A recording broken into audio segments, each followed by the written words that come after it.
right, sixth grade mathematicians, you'll notice that this game looks very familiar to you. We did this at the beginning of the year. This is the product game. And in this game, you are going to use the factors down here in order to fill in the game board.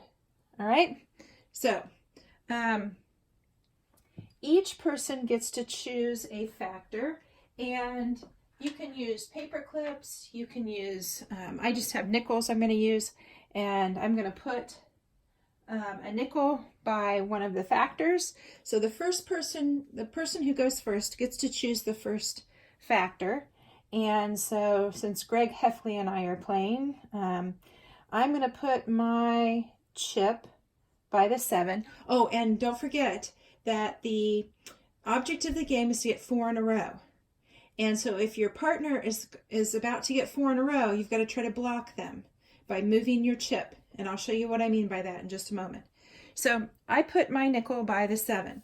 Well, since I don't have anything to multiply times 7, I don't get to write anything, mark anything on the game board.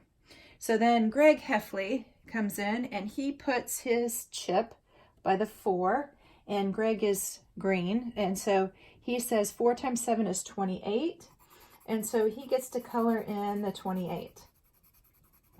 So he's in pretty good shape because this is in the middle of the board, and I have got to move a chip in order to get on the board. So I can choose any factor that I want in order to put my first color down.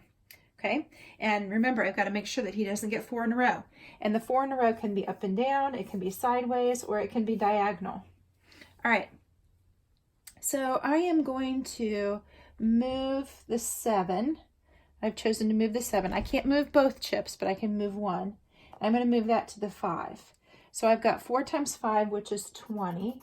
And that keeps me kind of close to Greg so that I can keep an eye on him.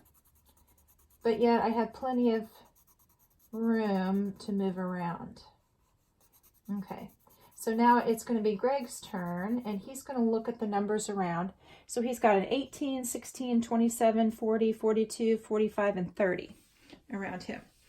So Greg is taking a look at this, and he's thinking that if he moves the 4 to the 6, then he's going to at least eliminate one number that I could use.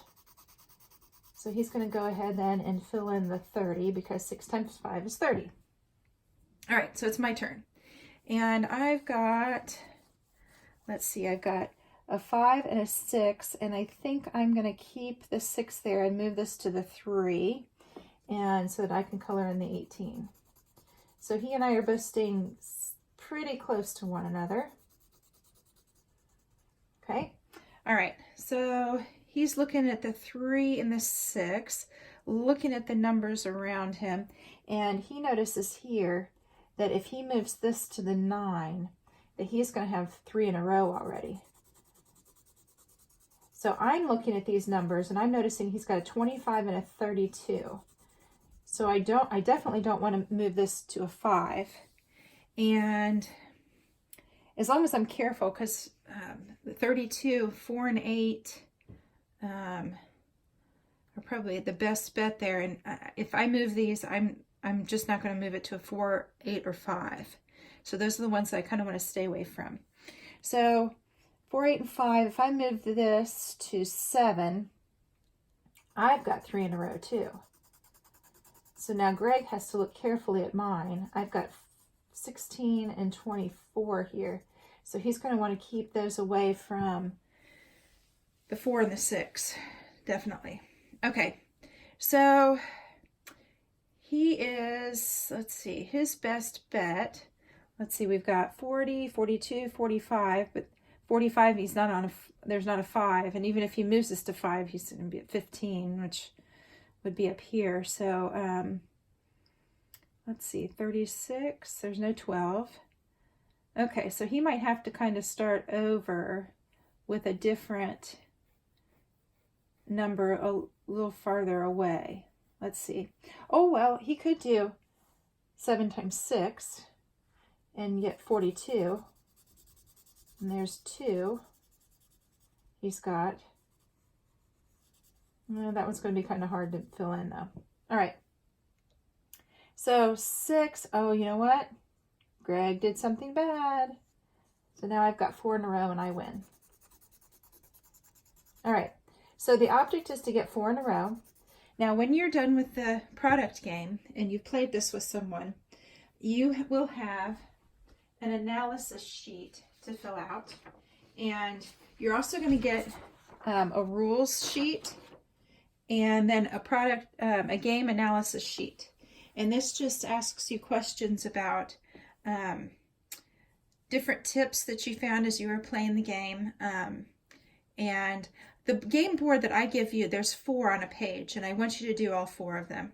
So then you're going to answer just 5 questions about the game, and then you're also going to have to print off the rules sheet. So I want you to go ahead and I want you to play this game 4 times, and then so this is going to be, the game board will be handed in, and so will the analysis sheet. So the product game board that you will have will look like this. So it has 4 game boards on it. Okay? All right, so if this is the game that you choose, make sure that you hand in the game board and the analysis sheet, and I want you to have fun with it. If you have any questions, you can always email me. I want you to keep thinking, keep watching, always stay curious, and I'll see you tomorrow.